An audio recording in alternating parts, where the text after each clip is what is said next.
On the 30th of December 2022, regular Aliens Explored listener Lisa Eklund was driving from Amarillo to Austin in her home county of Texas. Approximately 8 p.m. whilst passing near the small town of Brownwood, Lisa noticed a strange light in the sky. It seemed to stay with her vehicle for quite a number of miles.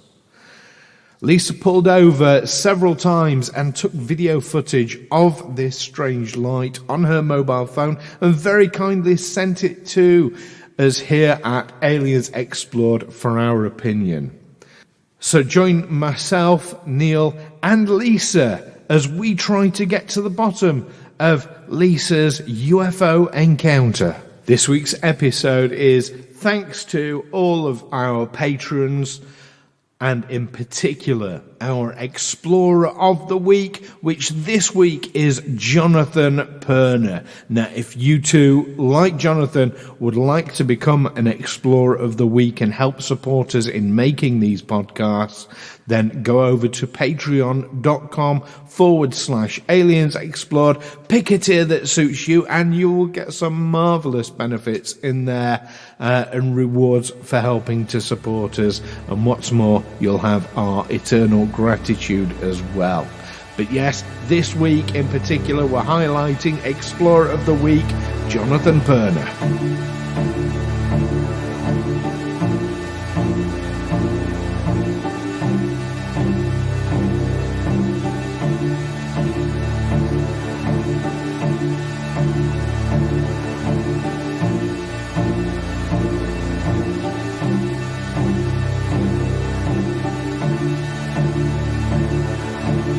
Aliens Explored is a weekly podcast exploring famous and obscure cases of UFO sightings, alien abductions, and other strange events from both a believing and a skeptical perspective, whilst keeping an open mind.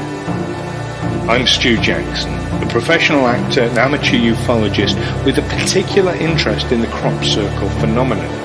I'll be debating that otherworldly visitations are real. The truth is out there. And I'm Neil Kelly. I'm a professional actor as well and used to work for the military as an intelligence analyst. I'll be arguing from a more doubtful point of view. I mean, it's all a bit far-fetched, isn't it?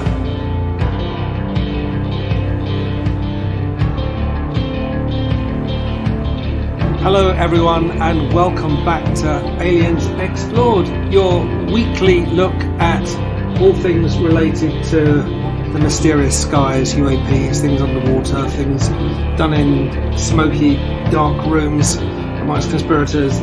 We've been away for quite a long time now. We took an extended break sometime back in, I think it was November, when Stu and I were both very busy. But now we're back and we're going to make this a weekly thing for the foreseeable. So look at this as season 2. And I'm one of your hosts, Neil Kelly. And I am your other host, Stu Jackson. Very, very excited to be back. Even more than excited to be back. Yeah, because we are joined by Lisa from Texas. Yes. Hello, Lisa. Welcome to the show. Lisa. Hello. Thank you for having me on the show. A delight. We always like to have interesting guests, and you've sent us some very interesting videos that we'd like to delve into. Mysterious lights in the sky. Yes. It was while we were on our sabbatical, on our breakdown. Lisa, you very kindly emailed us in with video footage of a UFO that you encountered yourself. Well, this was December the 30th, I believe. Is that correct? It was. That is correct. So December when 30th, you first... 2022. Yeah. 2022. Yes, I always forget to mention that here. So this is still just, I mean, in general terms, sort of, this is just over a month ago, or not even a month ago. Less, 3 weeks. Not even, yeah. Absolutely. So it's still fresh in your mind. Yes, sir. So this is in Texas, in the United States. Yes. So give us a broad overview where you were when you first saw this object, and what it was that you actually saw. Then, please. Well, I was headed from Outer Banks, Texas, towards Austin, Texas. So going south, and I saw a bright light in the sky, and it looked like it was moving. But then I thought it was my imagination. And I was talking to my sister-in-law on the phone, and I was kind of telling her what I was seeing. And she said, it sounds like the moon, because it was just a big, bright light in the sky. And I was like, you're probably right. It's just the moon. And then it looked like a beam kind of came out of it. And I was like, it's just the moon kind of putting off a glow. And as I was driving, it started moving again. And I told her it's definitely not the moon, because it started movement. And when I got right before I got into Brownwood, I pulled over because I saw where it was coming from, and I pulled over into a parking lot, and it actually disappeared. And I was like, okay, whatever it was is gone. So I started to pull out, and then I just saw in my rearview mirror that it was there again. And so I pulled back in and got off the phone with her because she wanted to see video. And so I videoed it so she could see what it was. And then I FaceTimed my daughter so she could see what it was. And it was a light that was it was going in circles, and there was nothing around. There was like a trailer, like a travel trailer, and an abandoned building next to me, and then the highway behind me. So it was not a spotlight or anything. That's what I thought for a minute. Maybe it's a spotlight, but there was nothing there to be putting off of any light. And it was going really fast. It wasn't like slow, like a spotlight would be or anything like that. It was just going in circles almost right above me.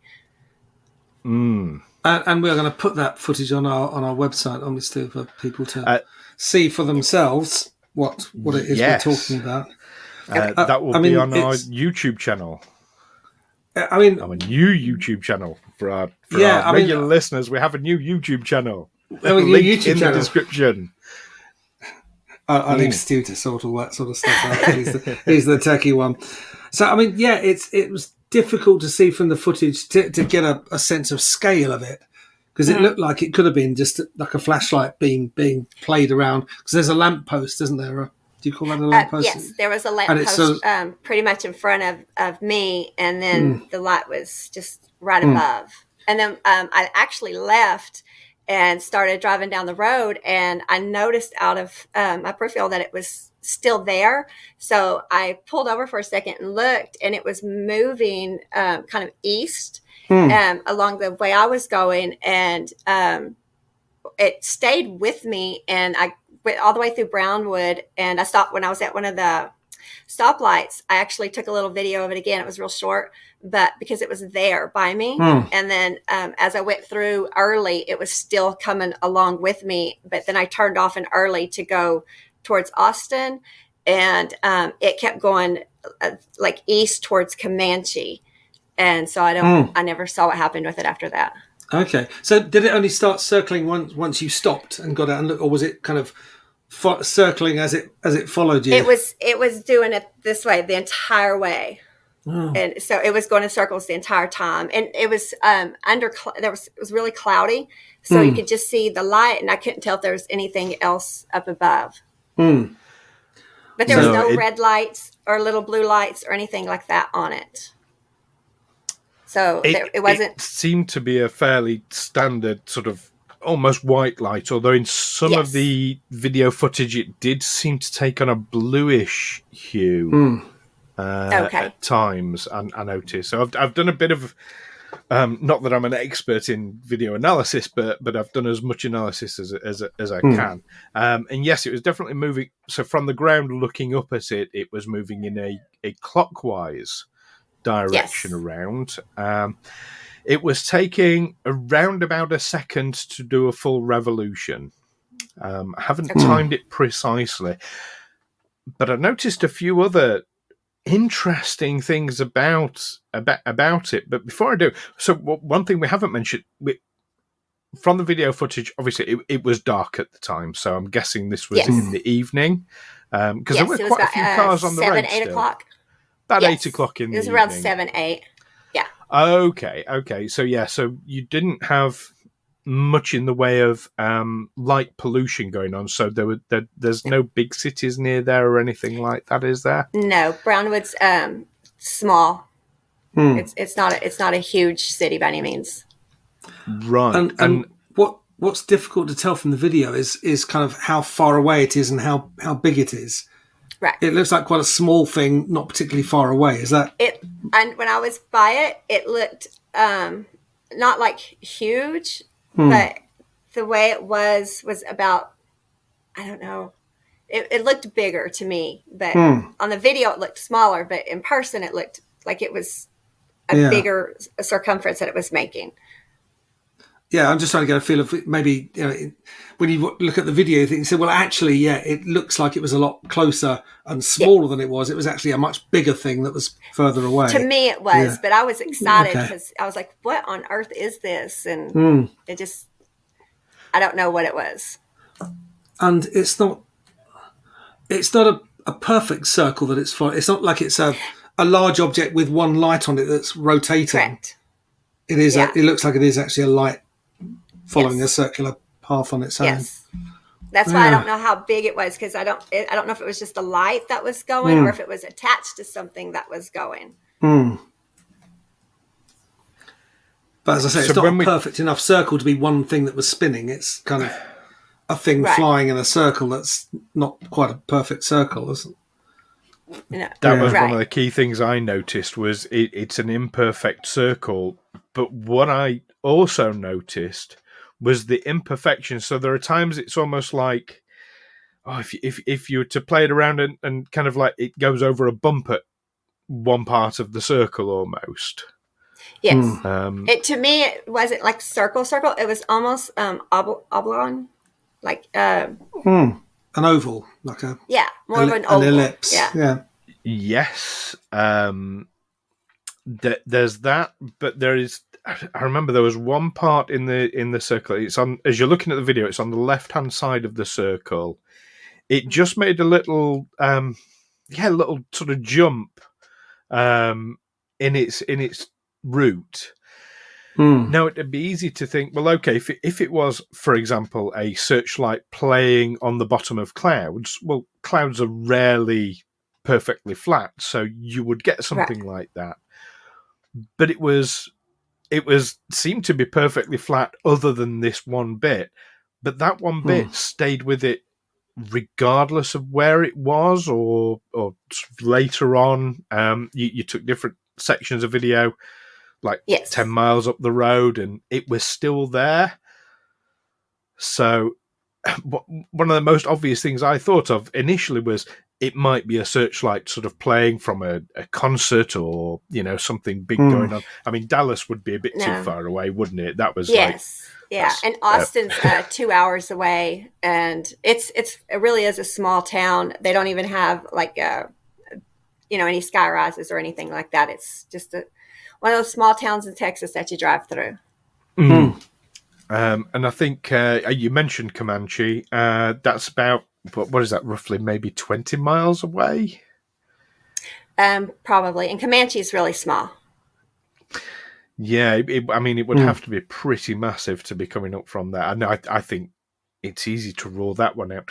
But the other thing that I found really interesting, it didn't seem to be a light hitting something else. It seemed to be a light source in of itself. Yes. Now, obviously, with phones, it's quite difficult because they're quite low resolution, of course, and especially at night. But when I saw it and it wasn't moving, because I saw something moving, and that's what caught my eye, and then it stopped. And like I said, I thought it was my imagination that it had been moving.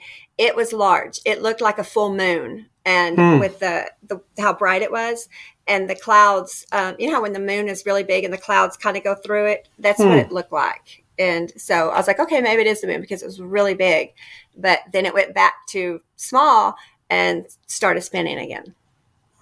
Did you feel unnerved by it at all? No. You just thought, well, that's interesting. I did. I thought, wow, that's interesting. I've seen spacecrafts before, so it was just nothing like what I saw that night. So I thought it was just really neat. Yeah, I mean, Stu and I have talked about this UFO highway that cuts across some of the southern states across Arizona, New Mexico, Texas, I believe.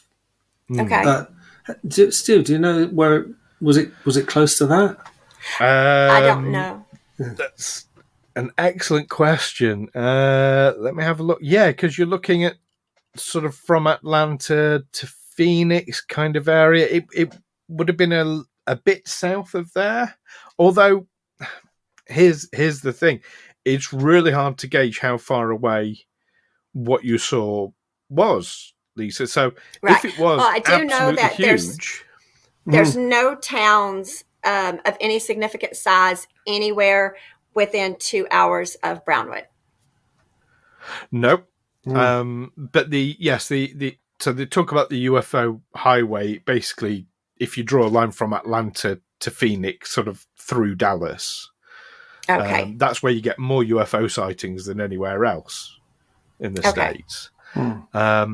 So it's not too far. I mean, it is a little bit south of there, but not too far south. It's, if we're talking about a huge object, and that was a really interesting thing I noticed as well with your videos, Lisa, was you would say, like, right, I've just driven 10 miles and it's still with me. I think you'd said it was staying Yes. with you. Yes. Now, it was kind of like going on the same path as me.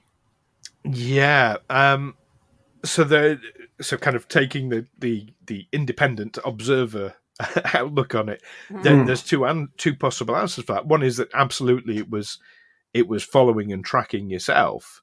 The other is that it was so big but also so far away that your movement just didn't change its perspective.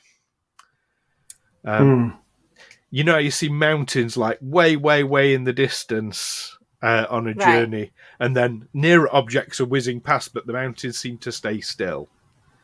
Yes. Like that kind of effect going on. If it was a huge object or a huge light source that you were just seeing from a really long way away, because it wasn't directly above you, was it?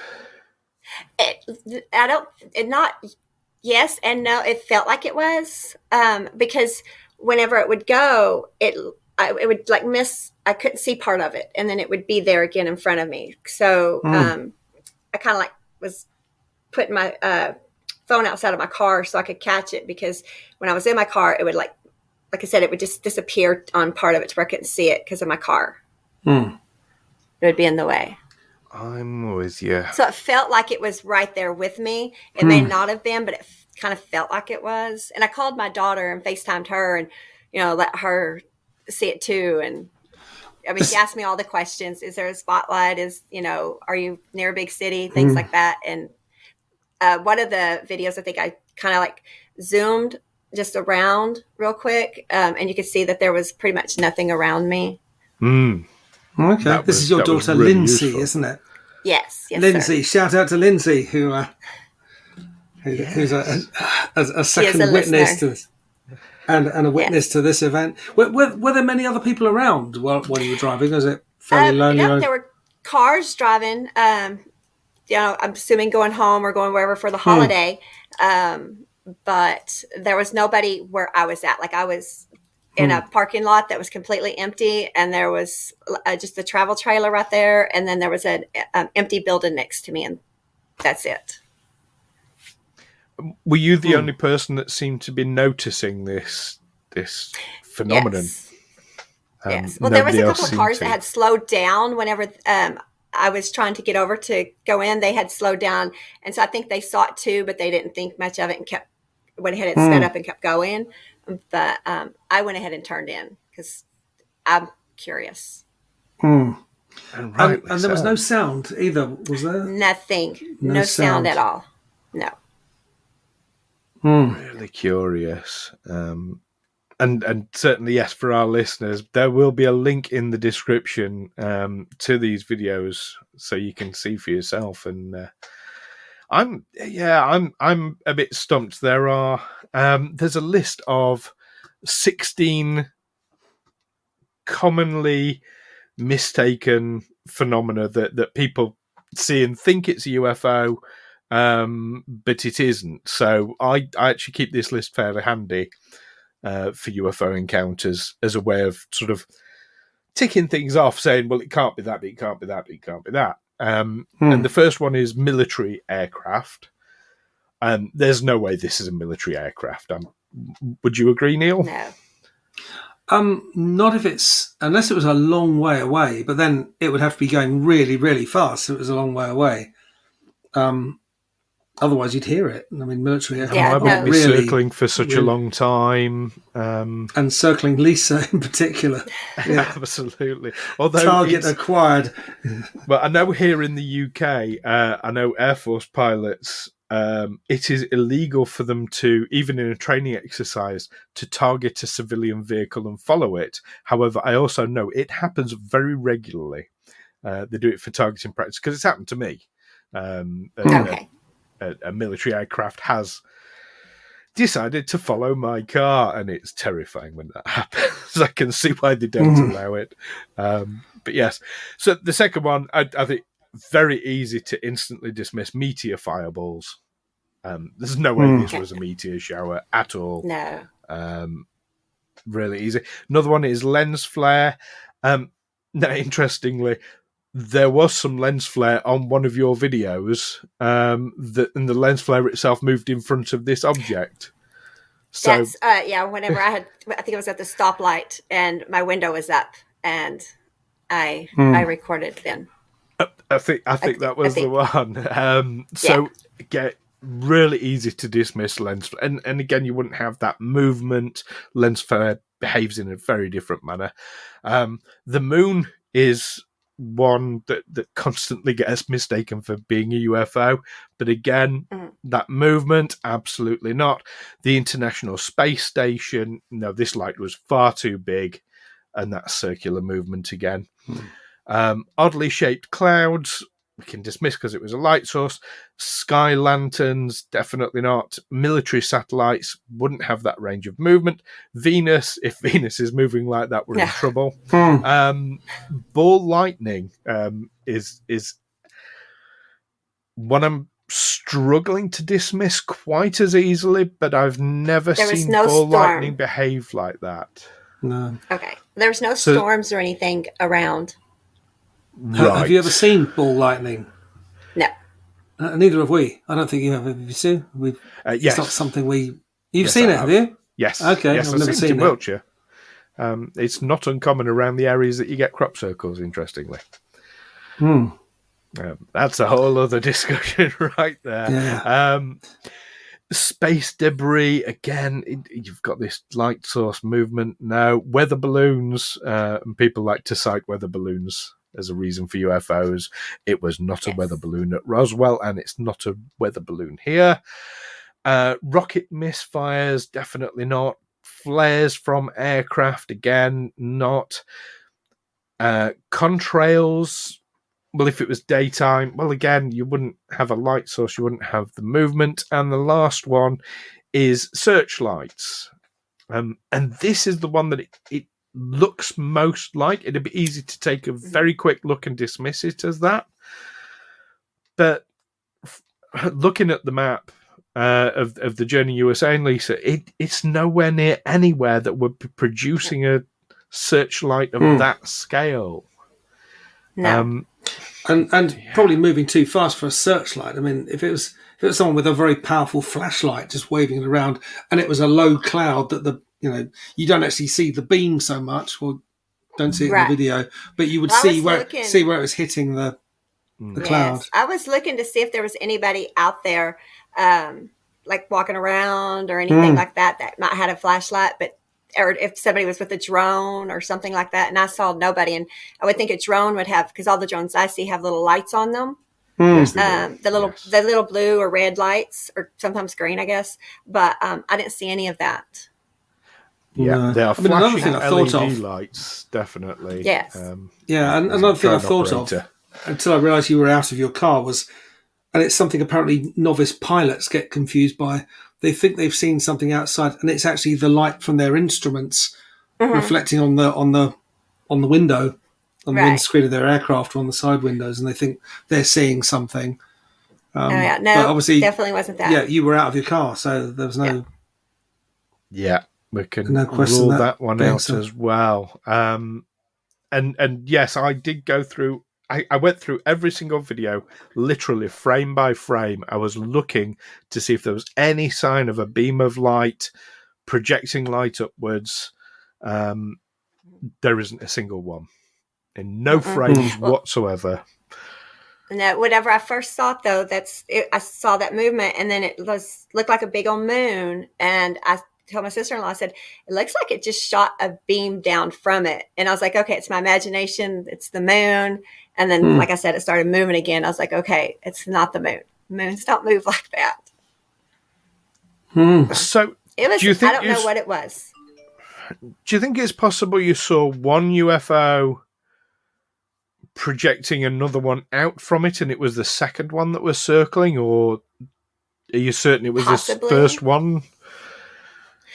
All I know is the one it was big. It was as big as the full moon with some clouds around it, and then that I saw that light, and then it started moving shortly after that, and so I don't know, because I was probably about 7 miles or so away from it at that point, because I had just left Bangs, Texas, whenever I noticed all of it. And I watched it the entire drive, because I'm like, going, what on earth? And my sister-in-law kept telling me to pull over, but I was on a highway, and there's not a lot of shoulder space on this particular highway. So I was like, well, I have to wait till I can pull over. And then I noticed when I got into Brownwood, right before Brownwood, that's when I noticed, oh, it looks like it's right there. So I pulled over. And then, like I said, it went black. And so I started to leave, and then I saw it again. And I was like, okay, wait a minute. And I pulled back in and videoed it. So looking at the map, I'm thinking your entire journey from when you first saw it all the way back to Austin would be about, what, 2.5, 3 hours, maybe? Yes, it's a 2.5 hour drive from Brownwood to Austin. About 2 hours, 15 minutes, 2.5 hours. Right. So how long did the UFO sort of stick with you on that journey? I saw it from right outside of Bangs all the way through Early, and Early and Brownwood are actually kind of connected. So I'm not sure how long of a drive that is, but it was a good probably 15 minutes. Okay, so once you got away from Brownwood, it disappeared. Yes, because you turn off right to go towards Austin, and then Comanche would have been going straight, and it kept that way. And I did see it in the back of my car window. Whenever I had turned, I still saw it, and it looked like it was still moving. But it could have been, like you said earlier, just in one spot, and I just had the illusion. I don't know. I'm just wondering if you have a rough idea of when the last time you saw it was on that journey. I probably I got home at 10:30. Probably 8, because it was between probably 7:30 and 8 whenever I first saw it. And then I stopped and pulled over and took video and called my daughter so she could witness it. So the whole thing was probably a good 20, 30 minutes from the first time I saw it until I turned away and went the other direction. Right, I'm with you. So, yeah, you by the time you got to Goldthwaite, is it? About halfway on the journey, would that be? Yeah, that's where I turned, to go towards Goldthwaite. Right, so, yeah, by the time you got to Goldthwaite, it had gone. You weren't seeing it at all. Yeah, I didn't see it any longer. Right. Well, this is absolutely stunning. And looking at the object that was moving itself, incidentally, I tried to get an idea of the shape behind the light, because it definitely, to me, looks like it's its own independent light source rather than bouncing off something else. It's almost either rectangle or elliptoid, sort of like an oval, maybe sort of kind of like for Americans, a football, not a British football, but an American football. Well, I'm thinking of the famous Tic Tac shape that was in those US Navy videos. Oh yes, in the Pentagon kind of release ones. Yeah. Yes, that would not be dissimilar to what I was seeing, and that could also potentially look quite rectangular Yes, from because certain it was angles. not a circle. It was oblong or ovalish. Oh, yeah. It was. It was just really interesting, and I thought, all the different things to try to say, okay, let's debunk this, because I used to do paranormal investigations, so I know that you have to try to debunk certain things before you can say, okay, I don't know what this is. Yeah. So I did. My daughter and I were going through, could it be this? Could it be that? And You have to, don't you? Otherwise, someone else is just going to come along and say, well, it looks like. Yes. Yeah. Because Spotlight was the very first thing we all thought of when we saw it. And but there was just nowhere for a spotlight to be coming from. No. And Yeah, there's no bars, no dance clubs, nothing, that would have something like that. Not in Brownwood. And not out there in that little country area part of it. wow. Absolutely fantastic, and thank you so much for sending it to us. It's been really intriguing looking into it, and I'm going to keep looking at it from time to time and coming back and looking again, and because I'm really intrigued by it. Neil, do you have any debunking theories? I think we've pretty much covered everything mundane and terrestrial that it could have been, and well, as Lisa said, she's thought of all these things as well, and so you've thought. So I'm talking about you as if you're not here. You've thought of all these things too, and I'm not gonna sit here and say, well, I don't think you saw that. I think your eyes are playing tricks on you because. Right. I have to take. I wasn't there. I have to take you at your word that of all the circumstances, and given all that, no, I can't come up with any mundane, terrestrial, everyday explanation. Years ago, because I'm from Amarillo, and Amarillo has had sightings over the years, but I saw a triangular one above our home one time, and it had 3 lights on it. And my husband at the time, he ran into the house to get the video camera, but by the time he came back outside, because it was before cell phones, it disappeared. And my daughter remembers it because she was about 5 when we saw it, but it blocked out all the stars, and this didn't look like that. So I don't know. There are many different types of. I mean, we use the term UFOs, and of course that includes anything that just we don't know what it is. But there are many mysterious craft. I'm gonna boldly say there are many different types out there. So yeah, this definitely has me stumped. And very interesting to hear you were a paranormal investigator as well. We need to give a shout out, of course, to our friends at Central Utah Paranormal. So yes, so hello. Really, to Ben, another regular listener. Yeah, he's a absolutely paranormal investigator and I think he's a sheriff, isn't he? He is a deputy sheriff. He's in law enforcement, but he investigates the paranormal in his.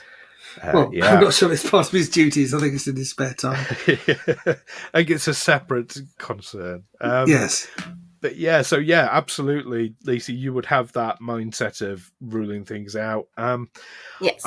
I'm absolutely convinced that this is an otherworldly craft that you've seen. I can't rule I can't rule it out at all, and we've ruled out anything else certainly that I can think of. Neil probably isn't quite as bold as that, but he's I'm not going to leap that far. It's a light in the sky that I can't explain. It fits the definition of unexplained aerial phenomena, doesn't it? It might be a craft, it might be a light, it might be some sort of natural phenomenon that we've never seen before. I don't know. Well, I thought it was interesting. And you guys, were who I thought of to show it to. Oh, thank you.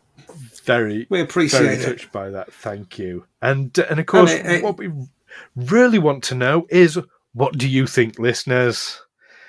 Is it indeed an aerial craft, as I suspect? Do you think that's what it was, Lisa? Yes. Honestly, I do, because I can't explain it. So I felt it was out of this world, for sure. Okay. So, yes, so do you agree with me and Lisa? Or do you side more on the edge of Neil that maybe not that, maybe something else? But, or can you have a look at the video and can you tell us what it is? Is there something that we've missed? Some way of identifying what it is?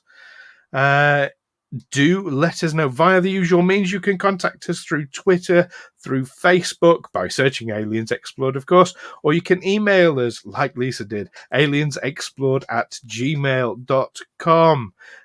We would love to hear from any of you. And, of course, we love hearing people's experiences.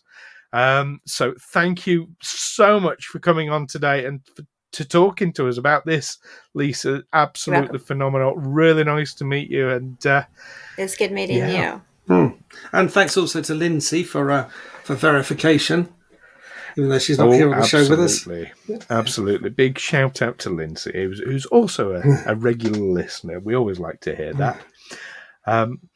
Join us next time, though, when we will be going back to 218 BC. We'll be doing As the Romans in Rome, and we'll be looking at a UFO report as reported by Levi. You don't want to miss that one. I'm sure Neil will have opinions about it. I'll have opinions. So do join us for that. In the meantime, do keep watching those skies and be like Lisa. Have your video camera handy and record it and send it to us. Take care for now. Catch you next time. Bye-bye. Aliens Explored is a Fecal Films production in association with Juicy Falls. Music by Darren Mafucci and editing by Stu Jackson. Find us on Twitter or Facebook by searching Aliens Explored, or visit us on aliensexplored.com.